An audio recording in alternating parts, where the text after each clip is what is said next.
Fazei sair o povo que tem olhos, mas não consegue enxergar, e os que têm ouvidos, mas perderam a capacidade de escutar. Isaías, capítulo 43, versículo 8. Olá, queridos, a paz do Senhor Jesus. Eu venho trazer para vocês hoje uma reflexão baseada num livro que eu estou lendo.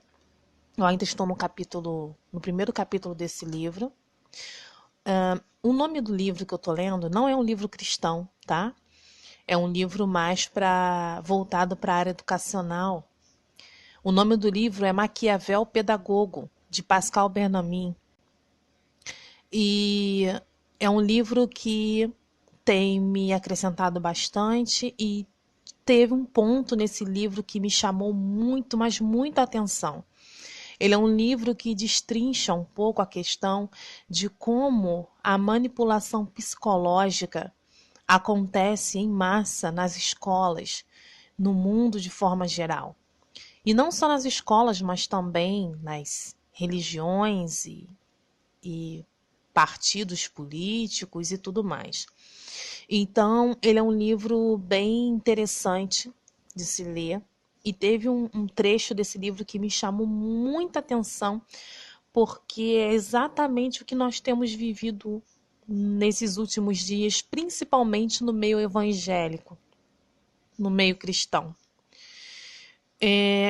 Eu sei que eu vou usar aqui, queridos, alguns termos técnicos para a área da psicologia, mas eu vou tentar ser o mais clara possível e dar os maiores exemplos que eu achei, assim, os exemplos mais simples, para que todos possam compreender e chegar à conclusão e à compreensão do que eu estou querendo dizer nesse vídeo hoje. Então eu vou tentar explicar de forma bem simples e bem tranquila.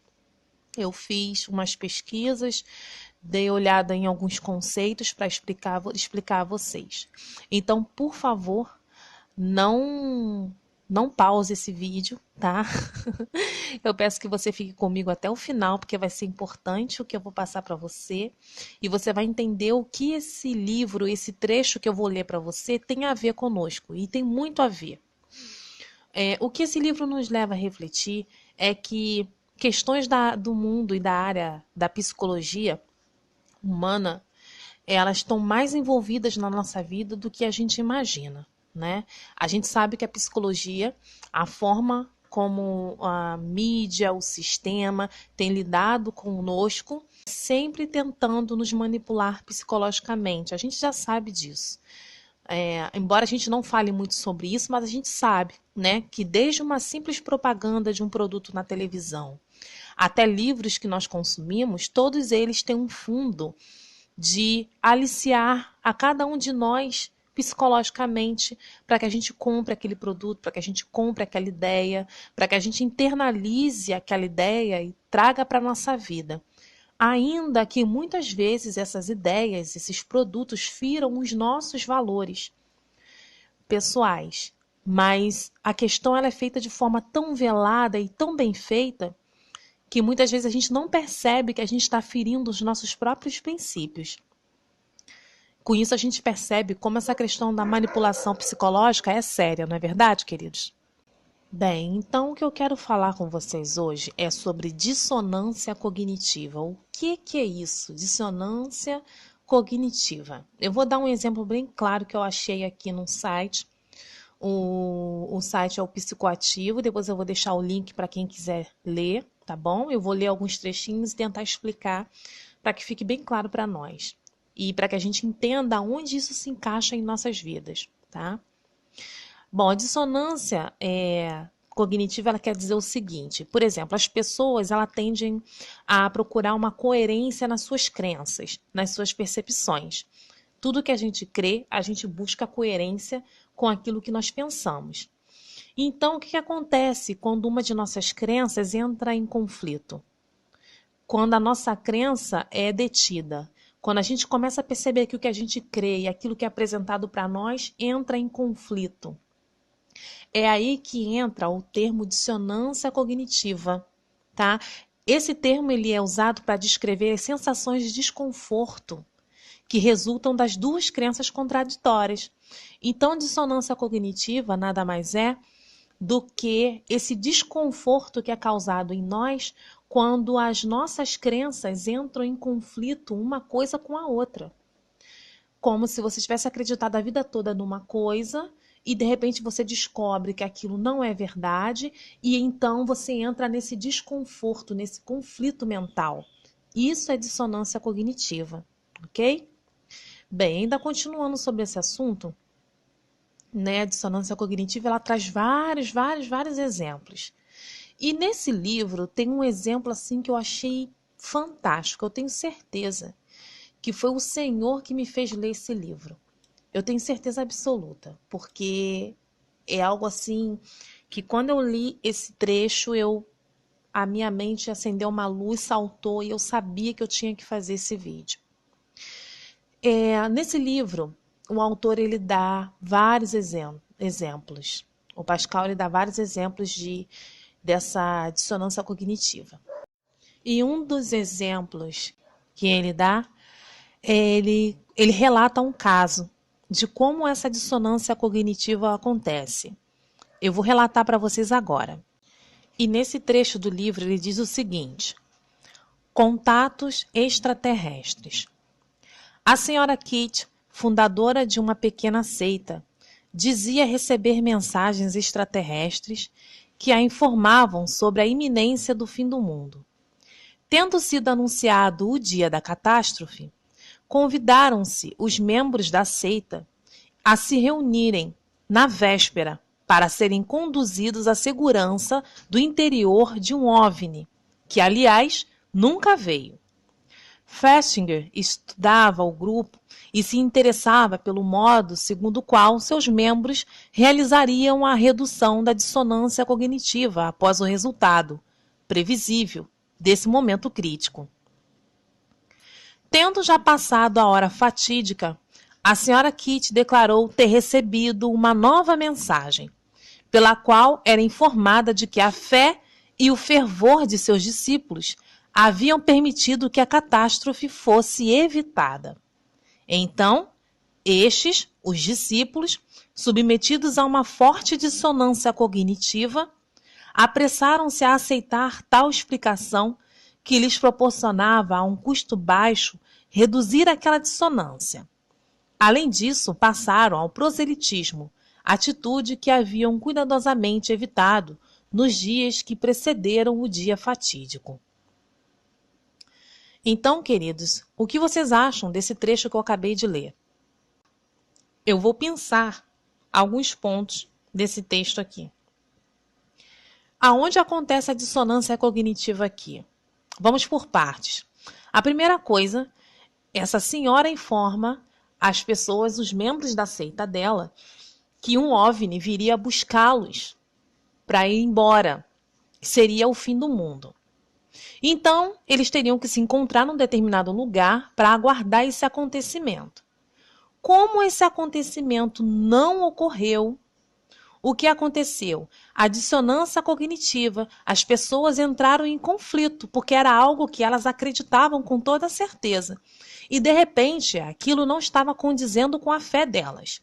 Então, a mente entrou em conflito sobre aquilo que elas acreditavam e aquilo que não tinha acontecido, e eles esperavam tanto. O que as pessoas fizeram para poder aliviar esse incômodo que começou a se abater sobre a mente deles? Eles aceitaram a explicação da mulher de que a catástrofe tinha sido evitada porque os discípulos dela tiveram tanta fé e tanto fervor que tudo foi evitado. Então, o que aconteceu? Essas pessoas preferiram aceitar a explicação dessa mulher do que deixar com que o conflito que teve na mente deles, a dissonância cognitiva que foi causada na mente deles, levasse eles a raciocinar de que algo estava errado. Então, eles preferiram aceitar a explicação, porque aceitar que tudo o que eles acreditaram estava errado era incômodo demais. Então, eles preferiram aceitar a explicação dela. E eles não só aceitaram a explicação dela, mas passaram ao proselitismo. Então tá, vejamos o que é proselitismo. Proselitismo, o propósito do proselitismo é criar prosélitos, ou seja, pessoas que foram convertidas para uma nova religião, doutrina, ideologia, filosofia ou causa, mesmo sem haver interesse inicial para essa conversão. Então, o que acontece? As pessoas não só aceitaram a desculpa da senhora da seita, como também começaram a trabalhar para arrebanhar novos discípulos para essa seita. Então, a dissonância cognitiva fez com que eles aceitassem a desculpa de nada ter acontecido e também fez com que eles psicologicamente estivessem manipulados a tal ponto de arrebanhar novos discípulos para essa seita. Agora, queridos, eu quero que vocês pensem no seguinte: isso tem ou não muita coisa a ver com a nossa vida cristã.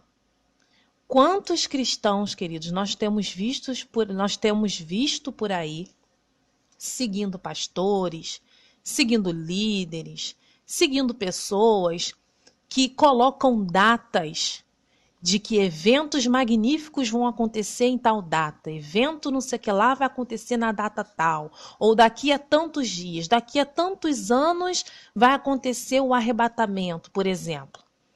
Quantos a gente não vê por aí fazendo isso, queridos?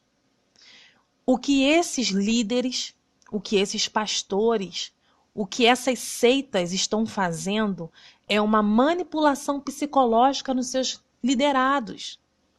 Só, queridos, que infelizmente a grande massa da população não percebe que está sendo manipulada psicologicamente. Não percebe. E então eles acreditam que tudo aquilo que eles estão seguindo é verdade. E quando algo extraordinário que estava para acontecer não acontece, para poder amenizar o desconforto desse conflito mental, as pessoas aceitam qualquer desculpa para continuar seguindo na mesma linha de raciocínio anterior. E o pior, ainda arrebanham mais pessoas para isso.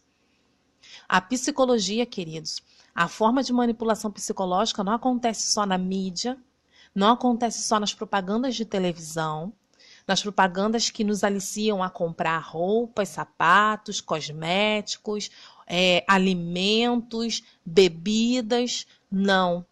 Mas também nas redes sociais, mas também nas nossas vidas eclesiásticas, na nossa vida cristã. Então, o que acontece é que muitos desses mentores, muitos desses pastores, muitos desses líderes religiosos, eles sabem usar muito bem a manipulação psicológica. E quando as pessoas se dão conta, elas já estão tão enredadas naquilo, que elas não veem mais nada como verdade. A verdade é só aquilo que elas vivem ali. Então, queridos, essa é uma característica muito latente de uma seita, tá? E por que eu trouxe esse assunto? Eu trouxe esse assunto porque o Senhor me trouxe esse assunto primeiro. Eu não estava nem pensando em gravar um vídeo sobre isso. Eu estava lendo um livro que vocês estão vendo que é um livro comum, um livro de estudo, um livro para quem geralmente estuda a área da psicologia, a pedagogia, que é o meu caso, que não tem nada a ver, não tem nada de cristão nesse livro. Mas é fácil de você entender pela leitura desse livro como as pessoas são manipuladas psicologicamente. As seitas fazem isso com maestria. E como nós não somos profundos conhecedores dos estudos psicológicos, a gente acha que a gente não está sendo manipulado. O que eu quero dizer a vocês hoje, meus queridos, é o seguinte: não acreditem em tudo que vocês ouvem, em tudo que as pessoas te dizem, em tudo que os seus líderes falam. Tem pessoas, tem líderes, tem pastores dizendo que o mundo vai acabar no final do ano, dizendo que o mundo vai acabar em setembro, dizendo que vai haver tsunami em julho, junho, agosto, em dezembro, que vai cair um meteoro em em janeiro de 2018, que é melhor todo mundo se esconder, porque tá vindo o fim do mundo, porque depois que acontecer as catástrofes, Jesus vai voltar e vai levar a gente para o céu. Isso é ou não a característica de uma seita? Depois de tudo que você me ouviu lendo aqui, queridos. Por favor, pense com a sua mente.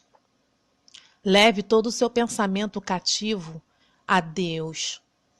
Peça para que Ele proteja a sua mente contra esses enganos. Porque muitos estão sendo manipulados psicologicamente e não percebem. Não percebem. O meu intuito com esse vídeo não é entrar em conflito com ninguém. Meu intuito com esse vídeo é passar aquilo que o Senhor me despertou agora, enquanto eu estava lendo esse livro. Eu parei de ler o livro para poder gravar o áudio. Vocês me perdoem até se o áudio não estiver muito bom. Mas eu parei o que eu estava fazendo para começar a gravar. E eu sabia que o Senhor começou a encher a minha mente. Então, se eu não conseguisse gravar agora, eu provavelmente esqueceria o que Ele ministrou a mim enquanto eu estava lendo esse trecho. Queridos, tem muitas seitas cristãs, evangélicas espalhadas por aí. Para estar numa seita, não é uma seita, a característica de uma seita nem sempre é uma roupa esquisita ou um trejeito estranho. Muitas seitas, queridos, têm cara de igreja evangélica e manipulam as pessoas psicologicamente e elas não percebem. Então, por favor, fiquem atentos, queridos. O Senhor disse que a respeito daquele dia e hora, ninguém sabe. E nós temos que nos contentar com essa palavra, ficarmos fixos nessa palavra e aceitar, queridos. Aceitar que nós não sabemos o dia nem a hora, não sabemos. O Senhor não é mentiroso, Ele disse que ninguém saberia o dia e a hora. Ponto final. Nós temos que descansar nessa palavra, continuar vivendo as nossas vidas, continuar pregando o evangelho, continuar estabelecendo o reino de Deus aqui nessa terra, até que Ele venha. E ponto final. Em nome de Jesus, queridos, reflitam. Reflitam. Deus abençoe a cada um de vocês em nome de Jesus.